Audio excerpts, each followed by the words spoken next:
perlu diperbaiki dan ditingkatkan lagi. Next Pak. Nah, prinsip asesmen. Apa saja prinsip asesmen? Nah, ini karena tulisannya kecil ya, jadi Bapak Ibu bisa lihat dari HP masing-masing. Yang pertama adalah asesmen merupakan bagian terpadu dari pembelajaran. Kenapa dikatakan terpadu? Karena asesmen ini menjadi dasar dari pembelajaran itu sendiri, dari semenjak perencanaan sampai dengan evaluasinya. Perencanaan seperti apa ya, dengan menggunakan asesmen diagnostik yang dilakukan oleh pihak, kalau dari di sekolah BK ya, itu sebenarnya sangat penting sekali ada kolaborasi antara BK dengan guru. BK menyampaikan apa saja hasil dari asesmen diagnostik mereka terkait dengan misalnya gaya belajar atau tingkat intelijensianya misalnya ya, kalau misalnya ada di sana, kemudian bahkan ke sosioekonomi juga, supaya kita bisa benar-benar merencanakan pembelajaran yang bermakna untuk siswa dan tidak menyulitkan mereka juga gitu. Karena tidak mungkin kalau misalnya siswa kita banyak yang tidak memiliki HP, terus kita menggunakan media pembelajaran yang berkaitan dengan HP. Nah, jadi dari situ juga perlu ada kolaborasi dengan pihak BK untuk mengetahui hasil dari asesmen diagnostik terkait dengan karakteristik peserta didik. Nah, sudah dalam perencanaannya, itu perencanaan awal tahun ajaran ya. Ada juga perencanaan nanti per materi ya, bisa dilakukan sebelum lingkup materi. Ya, jadi kita sebut ada materi, ada lingkup materi. Kenapa lingkup materi? Karena satu materi itu bisa juga ada prasyarat materi lain. Ya kan Bapak Ibu ya. Misalnya teks deskripsi misalnya. Deskriptif teks, apakah kita langsung sampaikan teks deskripsi saja atau ada prasyarat lain untuk bisa anak-anak menguasai teks deskripsi? Kira-kira apa prasyaratnya untuk deskriptif teks? Mempelajari materi apa saja? Simple present tense. Apalagi Bapak Ibu? Adjectives. Iya benar sekali. Nah, semua itu kan harus disampaikan dulu sebelum kita menyentuh ke generic structure teksnya itu sendiri, gitu kan? Nah, itu kita bisa lakukan asesmen awal. Nah, perlu Bapak Ibu ketahui, asesmen awal ini tidak harus dilakukan per pertemuan atau sebelum pertemuan. Jadi yang paling kecil adalah sebelum lingkup materi kita sampaikan gitu. Misalnya ketika kita mau mengajarkan teks deskriptif saja, terus kita sampaikan teks deskriptif itu dalam 6 pertemuan misalnya. Jadi di pertemuan awal saja kita lakukan teks diagnostik ya, untuk melihat kesiapan mereka dalam belajar. Nah, terpadu apalagi prosesnya. Dalam proses pembelajaran juga asesmen ini penting. Ada istilah asesmen formatif ya kan, untuk menjadi refleksi bagi kita, kira-kira apakah strategi pembelajaran yang sudah kita terapkan itu efektif atau tidak untuk membantu siswa mencapai tujuan pembelajaran. Dan yang terakhir adalah evaluasi. Nah, evaluasi sendiri atau kita sebut dengan asesmen sumatif ya. Asesmen sumatif digunakan juga untuk umpan balik, selain untuk melihat hasil belajar siswa, yang kedua adalah untuk menjadi umpan balik bagi kita supaya kita bisa melakukan peningkatan atau perbaikan strategi pembelajaran untuk kesempatan lain dengan target yang mungkin berbeda atau sama. Nah, yang kedua adalah dirancang sesuai fungsinya. Keleluasaan untuk menentukan teknik dan waktu pelaksanaan asesmen agar efektif mencapai tujuan pembelajaran. Nah, yang tadi kan ada asesmen formatif, asesmen sumatif, dan di sini juga perlu ada kolaborasi antar guru, ya, untuk bisa menentukan teknik, termasuk juga rubrik. Rubrik itu harus disamakan, jangan sampai dalam satu level, misalnya kelas 7 ya, kelas 7 ada 3 guru, kemudian yang satunya bikin rubrik sendiri, yang keduanya juga sama masing-masing ya. Nah, kalau hal itu terjadi, itu akan mempengaruhi reliabilitas atau validitas dari hasil asesmennya. Itu berkaitan dengan prinsip yang ketiga, yaitu dirancang secara adil, proporsional, valid, dan dapat dipercaya. Ya, berkaitan dengan yang tadi, yang contohnya ya, rubrik dikolaborasikan bersama-sama dengan guru mata pelajaran bahasa Inggris di satu level. Kemudian waktunya juga harus kita perhatikan. Misalnya kita ingin anak mengerjakan 40 soal, terus waktunya dikasih 20 menit misalnya. Satu kelas itu ya, 32 siswa dengan karakteristik siswa yang beragam. Kira-kira benar tidak kalau caranya seperti itu? Tidak ya pastinya ya. Kenapa? Karena dalam satu kelas itu pasti siswa beragam. Ada yang low achiever, ada yang high achiever. Nah, kalau kita memang ingin benar-benar mengukur hasil belajar mereka dan mengukur efektivitas strategi pembelajaran kita, ya kita harus bisa memfasilitasi semua kompetensi siswa yang ada. Jadi ya untuk low achiever pasti akan kesulitan ya kan. Untuk yang high achiever gampang. Jadi kita tidak akan bisa melihat semua kemampuan siswa dalam satu kelas tersebut gitu. Kalau misalnya tidak diperhatikan prinsip keadilannya gitu ya Bapak Ibu. Kemudian yang keempat adalah laporan kemajuan belajar dan capaian murid bersifat sederhana dan informatif. Nah, ini berkaitan dengan rapor. I-rapor sudah ada ya Bapak Ibu ya. Ya. Cuma bedanya dengan i-rapor sebelumnya. Kalau i-rapor sebelumnya kita hanya tinggal input nilai saja. Kalau sekarang kita harus membuat redaksinya atau deskripsinya. Nah, deskripsi yang kita input itu harus sederhana dan benar-benar langsung ke intinya supaya tidak hanya dipahami oleh kita sebagai pendidik. Kalau kita pasti paham, tapi kan belum tentu orang tua atau wali bahkan siswa itu sendiri paham dengan deskripsi yang ada di sana gitu. Jadi kita harus membuat deskripsinya sesederhana mungkin dan mudah dipahami. Dan yang terakhir adalah bahan refleksi untuk meningkatkan mutu pembelajaran. Ya, ini digunakan untuk tidak hanya untuk murid dan orang tua wali dan guru, tapi juga tenaga pendidikan. Jadi ini lebih ke secara umumnya ya, untuk meningkatkan mutu pembelajaran se-Kabupaten Cirebon misalnya. Nah, ini bisa dijadikan refleksi pembelajaran apakah sudah sesuai atau tidak dengan ekspektasi. Next Pak. Nah, tahapan dalam perencanaan asesmen maksud saya itu ya harusnya. Jadi pasti diawali dengan capaian pembelajaran CP dulu. Ini sudah dibahas dengan Bu Gilang waktu itu ya di sesi 1 dan sesi 2. Dari CP kemudian turun ke TP. Nah, kemudian turun lagi ke ATP. Jadi setelah kita membuat TP, nanti kita akan tahu mana yang harus diajarkan pertama, kedua, ketiga, dan seterusnya. Jadilah ATP. Seperti halnya kalau saya sebut itu seperti mini ATP. Kalau misalnya kita mau mengajarkan teks deskriptif, apa dulu yang kita sampaikan? Apakah simple present tense dulu atau adjektif dulu?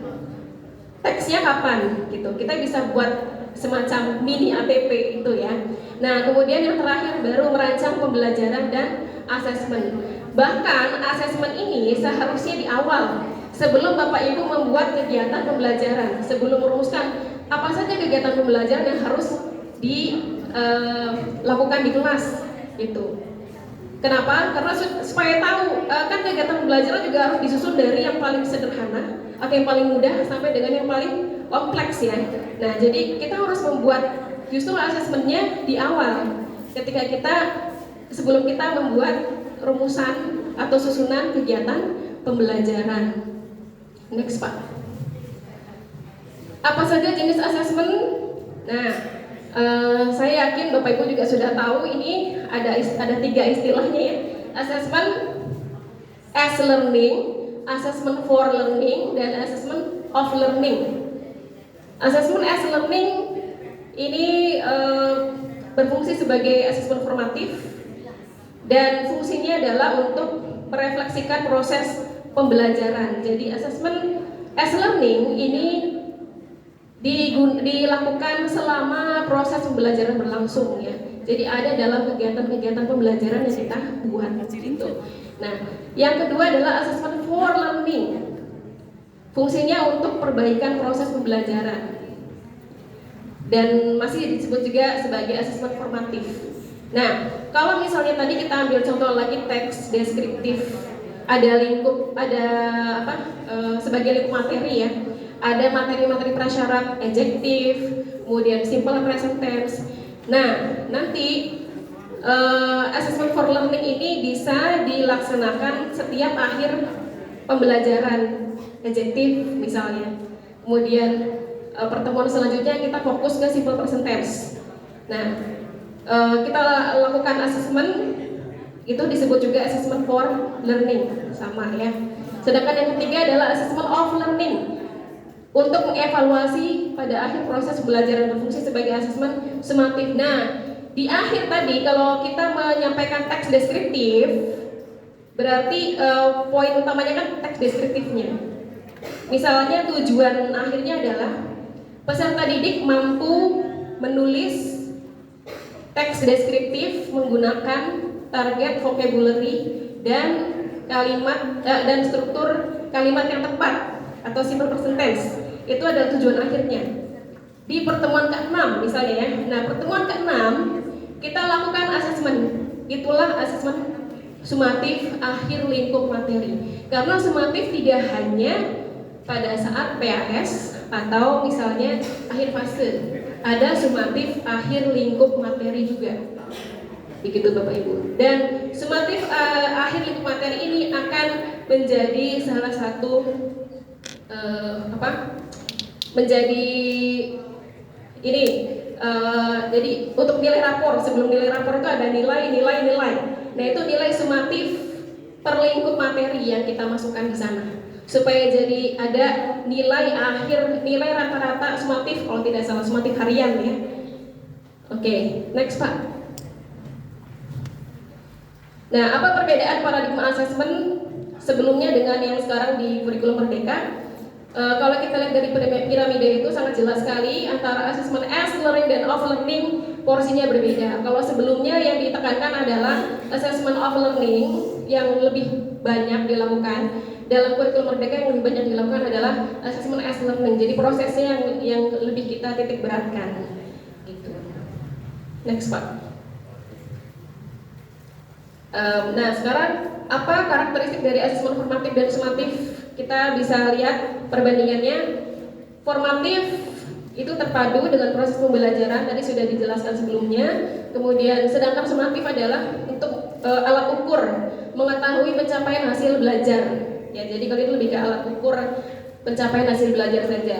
Nah, yang kedua adalah melibatkan peserta didik dalam pelaksanaannya untuk formatif. Jadi kalau untuk formatif karena dia dilakukan selama proses pembelajaran berlangsung di dalam kegiatan-kegiatan pembelajaran yang kita sudah susun.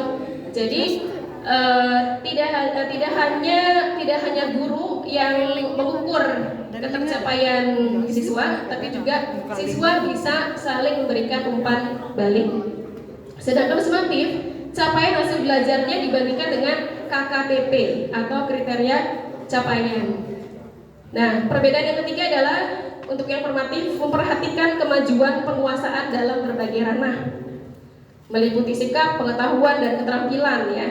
Ada nanti observasi ya kan, nanti kita nilai sikapnya. Sedangkan untuk sumatif digunakan pendidik untuk atau satuan pendidikan untuk mengevaluasi efektivitas program pembelajaran. Nanti lebih ke angka hasilnya gitu. Next Pak. Ada semua. Apa saja karakteristik dari asesmen formatif ini lebih dijabarkan di sini. Yang pertama tadi untuk bertujuan untuk memantau dan memperbaiki proses pembelajaran serta mengevaluasi pencapaian tujuan pembelajaran. Yang kedua adalah dirancang untuk tujuan pembelajaran dan tidak seharusnya digunakan untuk menentukan nilai rapor, seperti juga keputusan kenaikan kelas, kelulusan atau keputusan-keputusan penting lainnya. Untuk yang menentukan hasil akhir atau kenaikan kelas, kelulusan itu lebih ke sumatif. Kalau formatif ini lebih untuk melihat efektivitas dari proses pembelajaran yang sudah dijalankan. Yang ketiga adalah menggunakan berbagai teknik dan atau instrumen ya. Hasilnya tidak sekedar sebuah angka, tapi ada deskripsi juga, terutama ketika kita menilai sikap. Yang keempat, asesmen formatif dilaksanakan bersama dengan proses pembelajaran ya. Tadi juga sudah sangat jelas untuk hal itu, menjadi satu kesatuan dengan proses pembelajaran. Yang keempat, yang kelima, asesmen formatif dapat menggunakan metode yang sederhana. Metodenya juga harus sederhana ya Bapak Ibu ya. Dan yang keenam, asesmen formatif yang dilakukan di awal pembelajaran akan memberikan informasi. Nah ini berkaitan dengan asesmen diagnostik tadi ya, bisa di awal lingkup materi. Next Pak. Ini untuk asesmen awal pembelajaran. Ya, saya yakin Bapak Ibu sudah paham bahwa asesmen awal pembelajaran ini digunakan untuk melihat kebutuhan peserta didik dan juga potensi yang mereka miliki, termasuk gaya belajar, ya, dan juga gaya belajar dan juga misalnya modalitasnya ya. Waktunya disesuaikan dengan kebutuhan, bisa di awal tahun pelajaran, awal semester, atau bisa sebelum memulai satu lingkup materi ya. Tadi sudah sempat disinggung soal ini. Itu. Atau sebelum menyusun modul ajar secara mandiri. Ya, begitu ya Bapak Ibu. Dengan demikian, asesmen awal pembelajaran tidak perlu dilakukan setiap mengawali tatap muka ya. Jadi asesmen awal pembelajaran ini hanya yang paling sederhana adalah sebelum mengawali satu lingkup pembelajaran tadi ya. Tidak setiap awal pertemuan. Nah, datanya untuk apa? Data tambahan. Datanya dia didapat dari mana? Datanya didapat dari asesmen non kognitif juga diantaranya. Selain yang kita lakukan di kelas, tapi juga ada data dari asesmen non kognitif yang dilakukan oleh pihak BK. Ya. Next Pak. Yang HPPT kan. Nah, kalau asesmen sumatif nggak terlalu banyak ya Bapak Ibu. Tekanannya tadi ya untuk menilai pencapaian tujuan pembelajaran dan kapan dilakukannya setelah pembelajaran berakhir, yaitu pada akhir satu lingkup materi, bisa terdiri dari satu atau lebih tujuan pembelajaran, bisa juga pada akhir semester dan pada akhir fase. Jadi apakah PAS tetap dilakukan pada kurikulum merdeka? Apakah ada PAS? Ya, sebenarnya itu diserahkan. Kalau yang saya baca ya Bapak Ibu ya, Bapak Ibu bisa cek sendiri dari panduan pembelajaran dan asesmen yang ada di PMM ya. Karena ini merdeka, kurikulum merdeka, jadi memang dibebaskan mau ada PAS atau tidak untuk setiap kesatuan pendidikan, setiap sekolah sendiri ya. Kalau memang menentukan tidak ada PAS, mungkin bisa saja mungkin seperti itu. Ya, tapi yang kita biasa lakukan ya ada PAS gitu. Jadi apakah boleh ada PAS? Ya boleh. Tidak apa-apa ada PAS. Bahkan PTS pun silakan. Gitu. Kalau memang tetap ada PTS. Seperti itu Bapak Ibu. Apa alur asesmennya? Nah, yang pertama adalah kita tentukan dulu TP ya.